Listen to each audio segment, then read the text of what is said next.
السلام علیکم ورحمۃ اللہ وبرکاتہ۔ معزز ناظرین، پیارے نبی صلی اللہ علیہ وسلم کی پیدائش سے پہلے 3 اہم واقعات ہوئے تھے جن کا تعلق عبد المطلب سے۔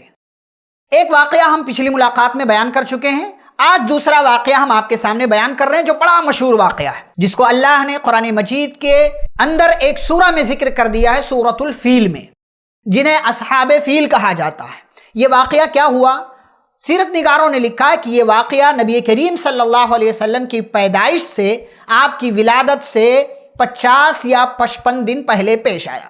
واقعہ کیا ہوا کہ یمن کا جو گورنر تھا، حبشہ کے بادشاہ کی طرف سے یمن کا گورنر ابرہہ اس کا نام تھا، اس نے جب دیکھا کہ لوگ خانہ کعبہ کی طرف جاتے ہیں، حج کرتے ہیں، لوگوں کی نگاہوں میں اس کی بڑی عقیدت ہے، بڑی اہمیت ہے، تو یہ لوگ چونکہ عیسائی تھے، اس بندے نے اپنے یہاں ایک کلیسا تعمیر کر لیا تاکہ لوگوں کی توجہ خانہ کعبہ سے، مکہ سے ہٹ کر کے اس طرف آ جائے۔ یہ بات مکہ کے اندر بنو کنانہ کے ایک آدمی کو معلوم ہوئی تو وہ سفر کر کے یمن گیا اور وہاں اس کلیسا میں اس نے غلاظت، گندگی پوت دی، وہاں ٹوائلٹ کر دیا اور وہ وہاں کا پورا سسٹم جو ہے اس نے خراب کر کے رکھ دیا۔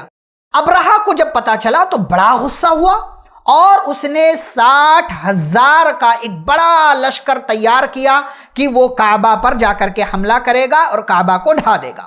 اس نے اپنے لیے زبردست ہاتھی کا بھی انتخاب کیا، لشکر میں کل 9 یا 13 ہاتھی تھے۔ ابرہہ یمن سے نکلا اور نکلتے ہوئے وہ آگے پہنچا، اپنے لشکر کو اس نے ترتیب دیا، ہاتھی کو تیار کر کے مکہ میں داخلے کے لیے چل پڑا۔ جب مزدلفہ اور مینا کے درمیان وادی محصر یا محصر میں پہنچا تو وہاں پر جس ہاتھی پہ یہ سوار تھا وہ ہاتھی بیٹھ گیا اور کعبے کی طرف بڑھنے کے لیے تیار نہیں ہوا۔ کسی اور طرف اس کا رخ کیا جاتا تھا تو بھاگ کھڑا ہوتا تھا، لیکن کعبے کی طرف کیا جاتا تھا تو وہ اس طرف آگے نہیں بڑھتا تھا۔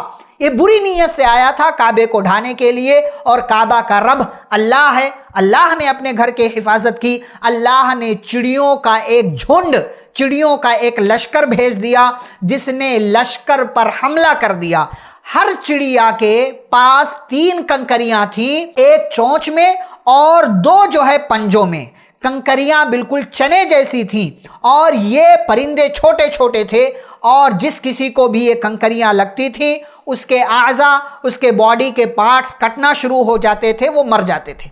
ہر کسی کو نہیں لگتی تھی، لیکن جس کو لگتی تھی وہ واپس بھاگتا تھا۔ اس طریقے سے لشکر میں بھگدڑ مچ گیا اور لوگوں نے ایک دوسرے کو رودنا شروع کر دیا۔ ابرہہ کو بھی اللہ رب العالمین کی اس آفت میں وہ بھی مبتلا ہوا، اس کی انگلیوں کے پور جھڑ گئے۔ صنعاء یعنی یمن کے علاقے میں پہنچتے پہنچتے وہ بالکل چوزے جیسا ہو گیا، اس کا سینہ پھٹ گیا، دل باہر نکل آیا اور وہ مر گیا۔ اللہ نے فَجَعَلَهُمْ كَعَصْفٍ مَأْكُولٍ، ان کو کھائے ہوئے بھوسے کی طرح کر دیا۔ یہ واقعہ پیارے نبی صلی اللہ علیہ وسلم کی پیدائش سے 50 یا 55 دنوں پہلے پیش آیا، اور یہ واقعہ رفتہ رفتہ بڑے زور و خروش کے ساتھ یا بڑی تیزی کے ساتھ آپ کہہ لیجئے کہ وہ تمام علاقوں میں پھیل گیا۔ روم والوں کو، ایران والوں کو اور حبشہ والوں کو، تمام لوگوں کو یہ خبر معلوم ہو گئی۔ اس واقعے سے کعبہ کی عظمت، مکہ کی عظمت لوگوں کے دلوں میں اور بیٹھ گئی۔ یہ اللہ کی طرف سے ایک واقعہ ہوا، اس سے اندازہ لگا سکتے ہیں کہ کعبے کی عظمت لوگوں کے دلوں میں آئی۔